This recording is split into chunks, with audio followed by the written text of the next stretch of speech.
Dear students, today we will continue Chapter 6 Solids, Liquids and Gases.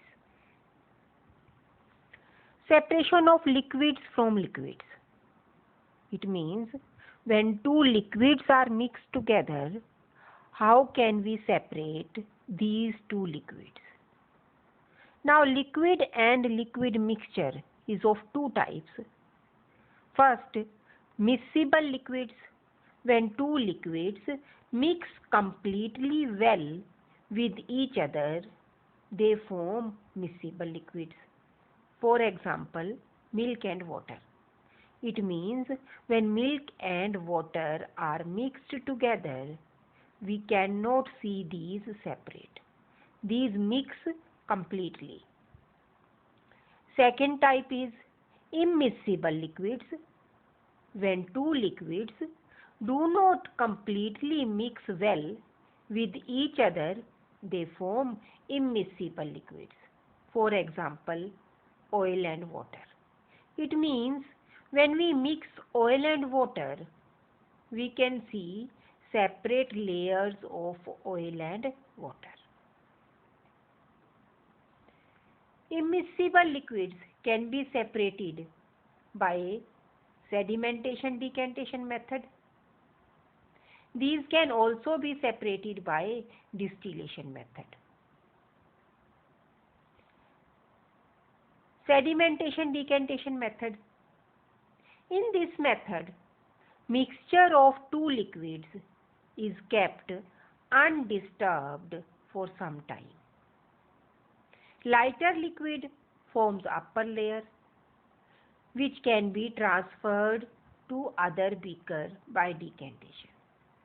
Suppose we have mixture of oil and water. If we keep this mixture undisturbed for some time, we can see oil forms upper layer and water forms lower layer. Because oil is light in weight, so it forms upper layer. Now we can separate oil by transferring it to other beaker, and that process is decantation.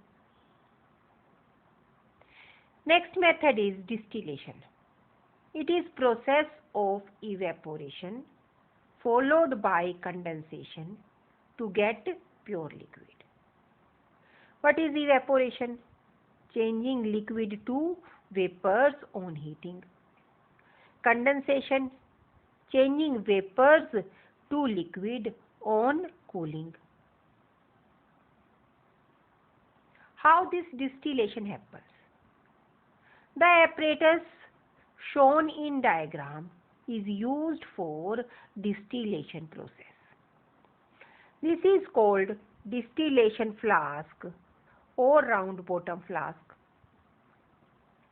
In this distillation flask, mixture of two liquids is taken. It is heated.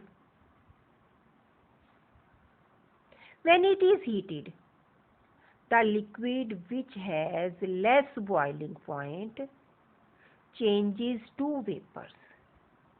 The liquids which have less boiling point will change to vapors, and these vapors will pass to this tube.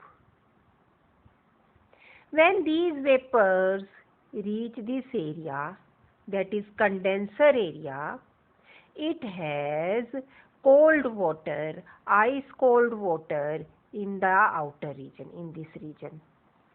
So the vapors get cooled and change to liquid again. This liquid is collected in this flask. So the liquid which has low boiling point is separated by the method of distillation. The other liquid remains in the round bottom flask. So this way distillation happens. So in the distillation, mixture of two liquids is taken in round bottom flask. It is heated. Liquid which has low boiling point changes to vapors. These vapors are cooled to get liquid again. The other liquid remains in round bottom flask. This way, two liquids can be separated. Next topic is composition of air. Air is mixture of gases. It has nitrogen 78%, oxygen 21%. Rest of 1% includes carbon dioxide and other gases. Nitrogen, it is largest component of air. Plants use nitrogen to make protein, but plants cannot take nitrogen from air. Air has a lot of nitrogen. About 78% of air is nitrogen, but plants cannot use that nitrogen. Plants take nitrogen compounds from the soil. They can take only nitrogen compounds from the soil. Plants cannot use nitrogen which is present in the air. They can take only nitrogen compounds from the soil. In the soil, there are nitrogen fixing bacteria. There are some bacteria which are nitrogen fixing bacteria. Now, what are these bacteria? Bacteria are very small living beings which we cannot see with our eyes. We can see bacteria with the help of microscope. There are some bacteria in the soil which are called nitrogen fixing bacteria. These nitrogen fixing bacteria change nitrogen gas to nitrogen compounds. And these nitrogen compounds are used by plants to make protein. Oxygen is essential for life on earth. All living beings use oxygen for respiration. Burning cannot happen without oxygen. Carbon dioxide, it is used by plants. Green plants use carbon dioxide to make food by photosynthesis. Carbon dioxide is also used in fire extinguisher to extinguish fire. Means it is used to put off fire. Inert gases, these are also called noble gases. They are present in very small amount. Inert gases are argon, helium, neon, radon and xenon. Water vapors. Amount of water vapors in air varies from place to place. Areas which are near the ocean, they have more water vapors. Areas like desert have less water vapors. Water vapors help in formation of clouds and help in bringing rain. Dust and smoke are also present in air. Dust and smoke are harmful for human beings. They can cause many respiratory diseases. Respiratory diseases means diseases related to breathing, lung infection, throat infection, etc.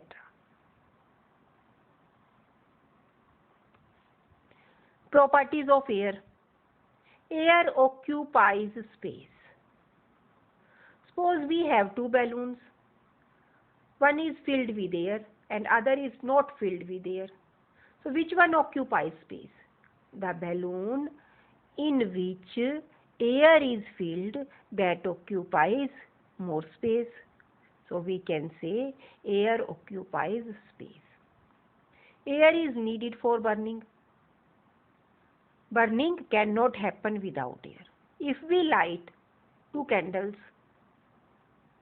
one we cover with glass tumbler and other remains in open. The candle under the glass tumbler gets extinguished because air is not present in the glass tumbler. So air is needed for burning. Air exerts pressure. Air exerts pressure in all the directions. Air has weight. If we have 2 balloons, one is filled with air and other is empty, the balloon which is filled with air will be heavy. So we can say air has weight. Sea breeze and land breeze. These also happen due to air, movement of air. In case of sea breeze, during daytime, land becomes warm. During daytime, due to heat of sun, land becomes warm. Land gets heated. When land gets heated, the air above the land, that also gets heated. Now this warm air is light in weight, so it rises upwards. When this air rises upward, this place becomes empty. Then cool air from sea rushes towards land to occupy this space, and it is called sea breeze. Land breeze. During night, land gets cooler very fast. Land gets cooled very fast, but sea water is warmer than the land. Now this area is warm and land area is cool. So air above the sea is also warm. It is light in weight. So air rises up and cool air from land rushes towards the sea. It is called land breeze. Next topic is ventilation. It is a system that allows fresh air to enter a room or building. Fresh air is good for health. So buildings are made in such a way that fresh air enters the building through windows.